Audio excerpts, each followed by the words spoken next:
اعوذ باللہ من الشیطان الرجیم بسم اللہ الرحمن الرحیم۔ میں ہوں سردار عامر زید ایڈوکیٹ اور آپ دیکھ رہے ہیں میرا YouTube channel house of justice. جب ہم کوئی پراپرٹی خریدتے ہیں تو اس کے لیے ہم رجسٹری یا انتقال کروانے سے پہلے ایک ایگریمنٹ بناتے ہیں جسے اقرار نامہ بیع بھی کہتے ہیں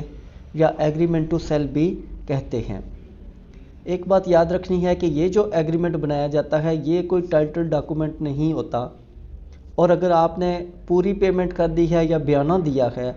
تو دونوں صورتوں میں آپ اس پراپرٹی کے اس ڈاکومنٹ کی بیس پر مالک نہیں بنیں گے۔ مالک آپ تب بنیں گے جب آپ اس پراپرٹی کی رجسٹری اپنے نام کروا لیں گے، لیکن چونکہ آپ رجسٹری کروانے سے پہلے کچھ پیمنٹ دوسری پارٹی کو کر رہے ہوتے ہیں تو اس کے ثبوت کے لیے یہ ایگریمنٹ بنایا جاتا ہے۔ آج کی ویڈیو میں اس ایگریمنٹ کو کس طریقے سے تحریر کیا جانا چاہیے اس پر بات ہوگی۔ تو آج کی ویڈیو میں آپ کو یہ بتاؤں گا کہ کس طریقے سے آپ ایک اچھا ایگریمنٹ ٹو سیل تیار کر سکتے ہیں کہ اگر ان فیوچر دوسری پارٹی اپنے جو ایگریمنٹ کی ٹرمز اینڈ کنڈیشن طے ہوئی تھی ان کو وہ فلفل نہیں کر رہی اور آپ عدالت میں جا رہے ہیں تو کس طریقے سے یہ ایگریمنٹ آپ کو وہاں پر فائدہ دے سکتا ہے۔ ایک بار پھر میں آگے ڈیٹیل بتانے سے پہلے بتاتا چلوں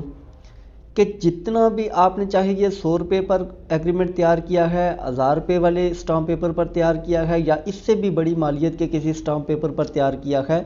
اس کے باوجود یہ ایک ٹائٹل ڈاکومنٹ نہیں ہوگا۔ اس کی بیس پر آپ نے نہ تو ساری پیمنٹ کرنی ہے اور نہ ہی آپ نے یہ ایگریمنٹ بنا کے تو بس گھر میں رکھ لینا ہے کہ میں اس پراپرٹی کا مالک بن گیا ہوں۔ بے شک آپ نے ساری پیمنٹ کر دی اور اس پراپرٹی کا قبضہ بھی لے لیا، اس کے باوجود آپ مالک نہیں ہوں گے۔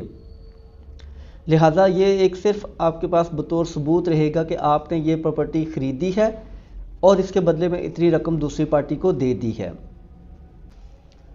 ایگریمنٹ ٹو سیل تیار کرنے سے پہلے آپ نے یہ کرنا ہے کہ دوسری پارٹی کے ساتھ زبانی طور پر آپ نے وہ ساری جو ٹرمز اینڈ کنڈیشنز ہیں وہ طے کر لینی ہیں۔ بیانہ کتنا دیں گے، پراپرٹی کون سی ہے، اس کا مکمل حدود اربا سے مراد ہے کہ اس پراپرٹی کے مشرق میں کون سی پراپرٹی ہے، مغرب میں کون سی ہے، شمال جنوب میں کون کون سی پراپرٹی ہے، یہ آپ کو کلیئر ہو تاکہ آپ کو پتہ ہو کہ یہ پراپرٹی مجھے دی جا رہی ہے۔ ایسا نہ ہو کہ آپ سے کسی مہنگی پراپرٹی کی قیمت وصول کی جا رہی ہو اور بعد میں آپ کو کوئی سستی پراپرٹی دے دی جائے۔ لہٰذا آپ نے حدود اربا لازمی اس ایگریمنٹ میں لکھنا ہے۔ دیگر جو چیزیں طے ہوں گی کہ ٹوٹل اس پراپرٹی کی قیمت کتنی ہوگی، بیانہ کتنا ہوگا، بقیہ پیمنٹ کب ہوگی، پراپرٹی کا قبضہ کب دیا جائے گا اور رجسٹری کب کروائی جائے گی، یہ ساری چیزیں آپ پہلے زبانی طور پر دوسری پارٹی سے ان پر ایگری ہونے کے بعد پھر اس ایگریمنٹ ٹو سیل کو تحریر کریں گے۔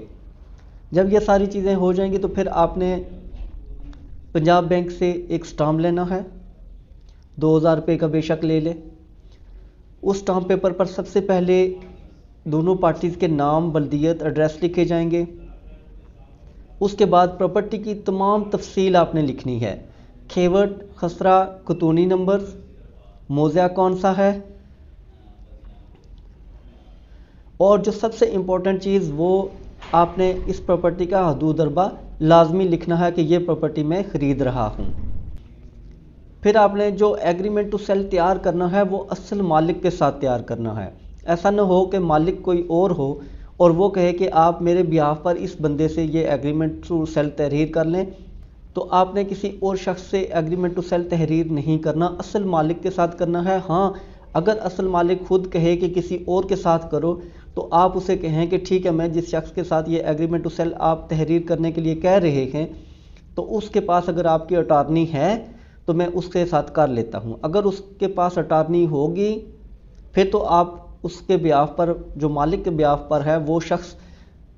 معاہدہ کر سکتا ہے، لیکن اگر اس کے پاس کوئی اٹارنی نہیں ہے تو پھر اگر آپ اس کے ساتھ معاہدہ کریں گے، بے شک مالک وہاں پر آپ کو اور اس شخص کو پرمیشن دے رہا ہو کہ آپ دونوں معاہدہ کر لیں، اس کے باوجود آپ وہاں پر کوئی پیمنٹ نہ کریں کیونکہ اس معاہدے کی کوئی لیگل ویلیو نہیں ہوگی، اور اگر آپ کوئی پیمنٹ کر رہے ہیں تو وہ آپ کی پیمنٹ ضائع ہو جائے گی۔ لہٰذا جب بھی آپ نے ایگریمنٹ ٹو سیل تحریر کرنا ہے تو وہ اصل مالک کے ساتھ کرنا ہے، جو بھی لین دین ہوگا وہ اصل مالک کے ساتھ ہی ہونا چاہیے۔ اس کے علاوہ سم ٹائمز ایسا بھی ہوتا ہے کہ جو مالک ہوتا ہے وہ ایک نہیں ہوتا، ایک سے زائد ہوتے ہیں۔ جیسے کہ 5 بہن بھائیوں کی زمین ہے، تو کسی کی 1 مرلہ ہے، کسی کی 2 مرلہ ہے، کسی کی 4 مرلہ ہے، تو وہ سارے کہہ رہے ہیں کہ ٹھیک ہے جی ہم یہ پراپرٹی آپ کو بیچ رہے ہیں، اور آپ کسی ایک کے ساتھ معاہدہ تحریر کر لیتے ہیں۔ اب جس کے ساتھ آپ معاہدہ تحریر کر لیتے ہیں، ہو سکتا ہے اس کی ملکیت 2 مرلے ہو اور آپ اس کے ساتھ 1 کنال کا سودا کر رہے ہوں، تو اس میں بھی اگر زمین ایک سے زائد مالکان کی ہے اور وہ سارے راضی ہیں کہ آپ کو بیچیں، تو یا تو وہ سب اس پر سائن کریں گے، سب کے نام لکھے جائیں گے، یا پھر ان سب کی طرف سے کسی ایک کو اٹارنی دی جائے گی، اور وہ جو اٹارنی ہولڈر ہوگا وہ آپ کے ساتھ معاہدہ تحریر کر سکتا ہے۔ کسی ایک کے ساتھ زبانی طور پر کسی کے کہنے پر آپ معاہدہ نہ کریں اور نہ ہی کوئی پیمنٹ کریں، کیونکہ ایسی صورت میں آپ کے پاس لیگلی طور پر کوئی جواز نہیں ہوگا کہ آپ کسی ایک شخص کی پراپرٹی کسی دوسرے شخص سے نہیں خرید سکتے۔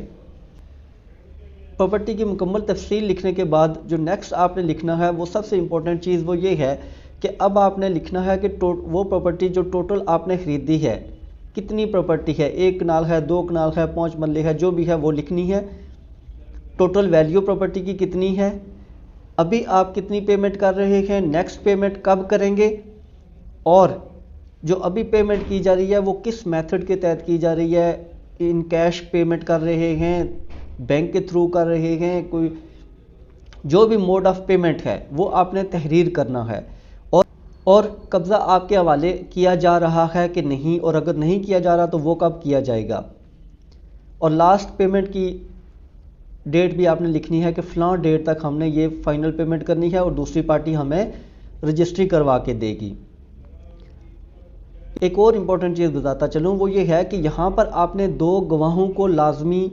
وہاں پر اپنے جو 2 گواہ ہوں آپ کے وہاں موجود ہونے چاہیے، جو وہاں پر سائن انگوٹھا بھی کریں گے، اور یہ بات یاد رکھنی ہے کہ جو گواہ ہوں وہ ینگ ہوں تو وہ زیادہ بہتر ہوتا ہے، کیونکہ اکثر دیکھنے میں آتا ہے جو کافی ایجڈ لوگ ہوتے ہیں ان کو گواہوں کی لسٹ میں ڈال دیا جاتا ہے کسی ایگریمنٹ میں، اور جب وہ فیوچر میں کوئی پرابلم بنتی ہے تو پتہ چلتا ہے یہ گواہ فوت ہو چکے ہیں۔ لہذا کوشش کریں کوئی جوان لوگ ایگریمنٹ میں بطور گواہ شامل کریں، تاکہ اگر آپ کو فیوچر میں ضرورت پڑے تو وہ زندہ ہوں اور آپ کی گواہی دے سکیں۔ یہ ایگریمنٹ تحریر کرنے کے بعد آپ نے جب فائنل پیمنٹ کریں تو پھر میں بتاتا چلوں کہ رجسٹری لازمی کروانی ہے۔ اس ایگریمنٹ کو تحریر کرنے کے بعد پھر آپ نے دونوں پارٹیوں نے، جو بیچنے والا ہے جو خریدنے والا ہے، انہوں نے سائن اور انگوٹھا کرنے ہیں، اور 2 جو گواہ ہوں گے ان کے بھی سائن انگوٹھا کروا لیں، شناختی کارڈ نمبر بھی ساتھ آپ نے لکھ لینے ہیں، اسپیشلی جس سے آپ پراپرٹی خرید رہے ہیں اس کے آئی ڈی کارڈ کی کاپی بھی لے لیں۔ اس کے بعد آپ جا کے نوٹرائزڈ اس کو کروا لیں، اور پھر جب فائنل آپ پیمنٹ کریں تو اس ٹائم آپ اس پراپرٹی کو اپنے نام اس کی رجسٹری لازمی کروائیں۔ تو یہ تھا سارا پروسیجر کہ آپ اگر کوئی پراپرٹی خریدتے ہیں تو کس طریقے سے اس کا ایگریمنٹ ٹو سیل بنائیں تاکہ آپ کو فیوچر میں کوئی پرابلم پیش نہ ہو۔ تو ویورز، یہ تھی آج کی ویڈیو، امید ہے ویڈیو پسند آئے گی۔ اگر ویڈیو پسند آئی تو چینل کو سبسکرائب کرنا نہ بھولیے گا۔ اسی کے ساتھ اجازت چاہتا ہوں، اپنی دعاؤں میں یاد رکھے گا۔ فی امان اللہ۔